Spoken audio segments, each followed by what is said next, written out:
திருப்பத்தூர் மாவட்டம் அரசனப்பள்ளி பகுதியில் சலூன் உரிமையாளர்களான இரு சகோதரர்களை 4 பேர் கொண்ட கும்பல் சரமாரியாக தாக்கும் காட்சிகள் சிசிடிவியில் பதிவாகியுள்ளது.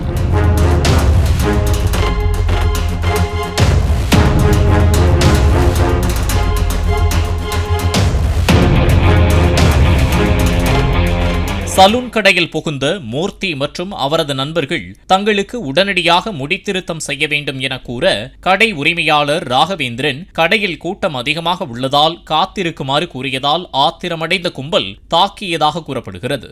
காயமடைந்த சகோதரர்கள் மருத்துவமனையில் அனுமதிக்கப்பட்டு போலீசார் வழக்கு பதிவு செய்து விசாரித்து வருகின்றனர். பிளே ஸ்டோர் மற்றும் ஆப் ஸ்டோரில் இருந்து பாலிமர் செயலியை QR கோடு மூலம் பதிவிறக்கம் செய்யுங்கள். செய்திகளை உடனுக்குடன் பெறுங்கள்.